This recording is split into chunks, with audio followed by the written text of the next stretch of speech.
Hey everybody, it's Friday, March 27th. I can't believe it's opening day was yesterday. I think the Brewers won too. So anyways, just wanted to say hi to everybody. Yesterday I was on a walk with my wife and my parents. Yes, we did the six feet distancing, and we saw some sidewalk chalk that I thought was really cool. It said, "Have a happy day," and it brought a smile to our face. And also the other one said, "It's a beautiful day in the neighborhood."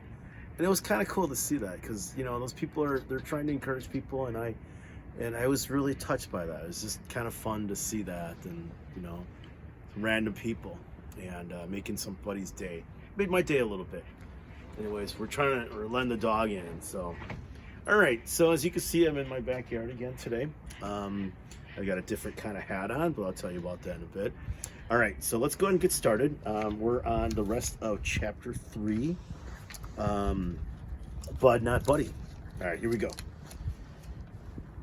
So remember, he's still in the shed. He's starting to talk to himself. He's starting to see a lot of things. So let's see what happens. When I blinked my eyes open, the first thing I noticed was that the light from the Amos's bedroom was out. The next thing I noticed made me wish I'd stayed asleep. Up at the very top of the shed was the biggest vampire bat he'd ever seen. He was hanging upside down asleep, but the smell of me rising up to him would probably wake him up at any moment. I reached over to the window and tried to slide it open. It budged an inch. I rolled off the woodpile and crawled toward the door with the fish head guards. I reached my hand up and the doorknob turned. Mr. Amos was trying to help me. But after the door opened a crack, the padlock and chain on the outside held it tight. I looked back up into the rafters to see if the bat did wake up. He was still sound asleep. Just like there's a time that a smart person knows enough is enough, there's a time when you know you've got to fight. I wasn't about to let this vampire suck my blood dry without a war. He could kiss my wrist if he thought that was going to happen. I got up off my knees and picked up the gray rake. I walked over the woodpile cool as a cucumber, but inside, every part of my guts was shaking. So anyways, I guess the geese are more important, so there you go. Sign of spring. I stood up on the woodpile and held the rake like it was a Louisville Slugger. I eyed where the bat was revving and revved the rake like I was going to hit a 400-foot home run. But just before I swung, I remember another one of Bud Caldwell's rules, and things were having a funner life and making a better liar out of yourself. Rule things number 328. When you make up your mind to do something, hurry up and do it. If you wait, you might talk yourself out of what you wanted in the first place. Shucks, I couldn't remember for sure if you killed a vampire by driving a stake in its heart or by shooting it with a silver bullet. If I was wrong and didn't kill the bat right away, I was going to be trapped in the shed with the vampire who was probably going to be real upset that someone had woke him up by whacking him with a rake. What a vivid imagination, I love it. I took my jackknife out of my pocket and pulled the blade open.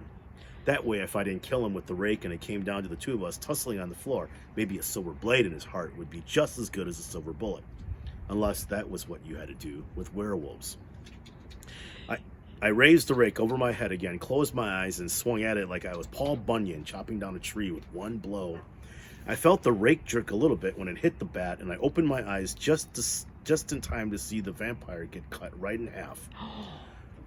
I was kind of surprised it didn't scream or cry or say, "Curses, you got me!" Instead, the only sound I heard was a kind of rattling, like a couple of pieces of paper rubbing together or like dry leaves blowing around in the wind. So what do you guys think? You think that was a real vampire bat? Find out. The next sound I heard was even worse than if the vampire had said, "Aha, you doggone kid, that hurt, but now I get my revenge." It sounded like I turned on a buzzsaw in the shed. All of a sudden, it felt like someone had stuck a red-hot nail right into my left cheek. My hand reached up to grab my cheek, and I felt something creepy and prickly there. I brought my hand back down, and it was holding the biggest, maddest hornet I'd ever seen. I squeezed my hand shut to crush it, but it got in another sting on my palm. What I thought was a vampire bat hanging on the ceiling was really a hornet's nest, and now there were about 6,000 hornets flying around in the tiny shed, and each and every one of them was looking for me. Another fire nail went into my knee, and a second one went into my sock. Maybe this was why the other kid that they found in here had been as big as a whale. He was swole up from all the hornet stings. I dropped my shoulder down and charged at the door with all my might. The door banged against the lock, but didn't budge an inch. Oh. All that happened was the rag I covered the fish heads with came off, and I got bounced back and landed square on the floor. I jumped up again. This time, when I charged at the door, I put out my hand like Paul Robeson running down the football field. This wasn't a real good idea. I forgot all about the fish head door guards. My fingers went right into the mouth of the biggest one. His little needle teeth cut me like a razor. I pulled my hand back and screamed. Another hornet buzzed into my ear, and it felt like someone had poured hot wax right down into my brain. The only thing I could think to do was jump on the wood pile and bust the glass out of the window. I grabbed the handles of the window and gave them one more jerk. I guess being scared gives you a lot of strength, because this time the window flew open with a loud bang. 3 hornets found me at the same time, and all 4 of us fell out of the window. As soon as we hit the ground, I rolled away as far as from the shed as I could go. I smacked and whacked the hornets that had taken a ride on me and just laid there until I could catch my breath. After a while, the stings and the fish guard bite quit hurting so much. I started getting madder and madder. I was mad at the Amoses, but most of all, I was mad at me for believing there really was a vampire in the shed, and for getting trapped like this where there really wasn't anybody who cared what happened to me.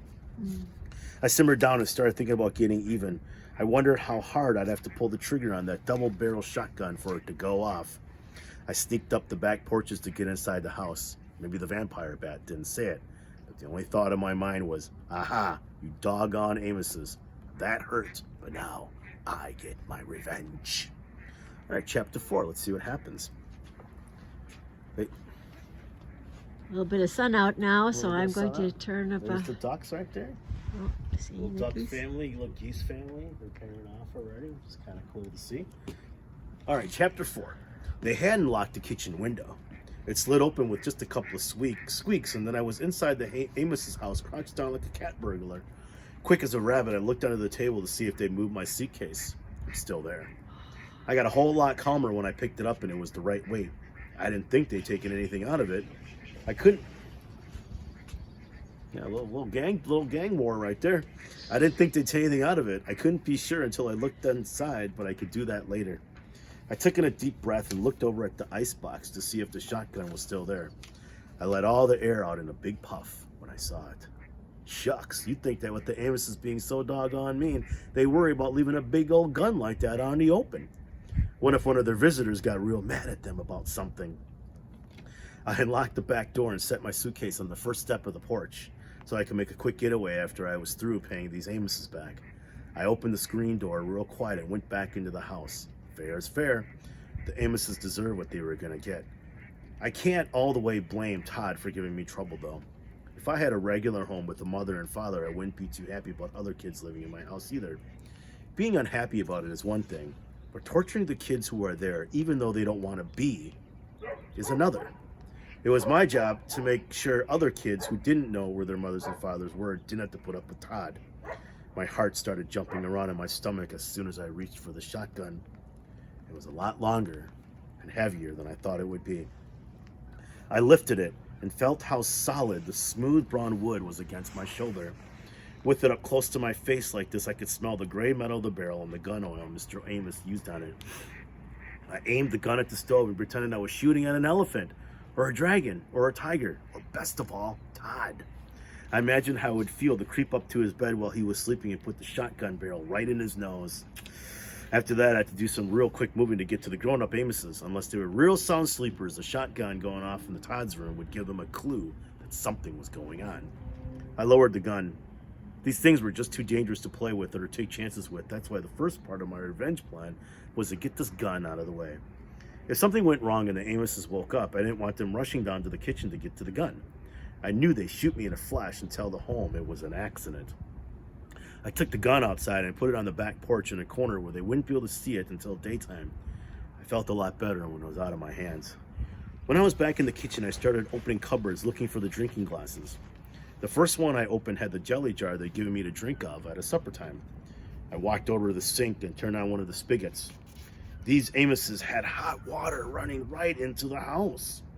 I let it run for a second to warm up and put a dish rag in the bottom of the sink so the splashing wasn't too loud. When the water was good and hot, I stuck the jelly jar underneath until it was filled to the brim. I started down the hall. Todd's door came open easy as anything. I tiptoed over to his bed. He was deep asleep, and his hands were crossed on his chest like he was ready for the graveyard. I dipped my middle finger in the water. It felt like the perfect temperature. I know what he's going to do. I held my breath and picked up one of Todd's chubby fingers. One of the older beds at the home told me if you dip someone's hand in a warm glass of water while they're asleep, they don't have any choice but to pee the bed. It's something about chemistry and biology making some valve in your guts open up and whoop, zoop, sloop, you got a wet bed. I started to dip Todd's fingers in the water, but I couldn't dip more than 2 fingers at a time. Todd's bed stayed as dry as the desert. I tried holding Todd's hand flat and pouring water over it, but he still didn't wet the bed. Finally, I decided to just pour the water on his pajama pants. I pulled the blanket and sheet down and emptied the jar. His face twitched a couple of times, and for a minute it looked like his eyes were going to come open, but they stayed shut. He smiled, and the warm water from the jelly jar opened that little valve, and whoop, zoop, sloop, he soaked the sheets. I tiptoed out of the room and down the hall and out the door. My favorite saying in the whole world is, "He who laughs last, laughs best." So I put my hand over my mouth and whispered, "Ha ha ha." I picked up my suitcase and walked to the street. Man, I was on the lam. I was just like Public Enemy #1. If J. Edgar Hoover and the FBI saw me now, I'd be in some real serious hot water. Okay, boys and girls, you can tell I've got a different hat on. It's actually, the team name is called the Sea Dogs. And they're actually not a Major League Baseball team. They're a minor league baseball team. So the way Major League Baseball works is that they've got several divisions that you have to, or leagues that you have to play through before you can make the major leagues. The major leagues is the top level. So they got different levels. They've got rookie ball, they got high rookie ball, they got low A, single A, double A, and triple A. So that's like 6 levels of baseball that you have to play in and be good at and prove to the major league team that you're good enough to play in the major league. So your job is to find out what's this team name, where do they play, it's called the Sea Dogs, what team do they belong to, and what level they are, and find something interesting about the city that they play in and the state that they play on. I'll give you a hint. Mr. Chen went there a couple of years ago, and it was a lot of fun.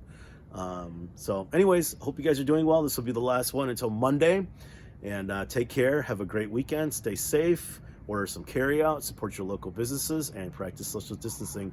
Challenge you guys to write a good message to someone on your sidewalk too. So love you guys, miss you guys, take care, bye-bye.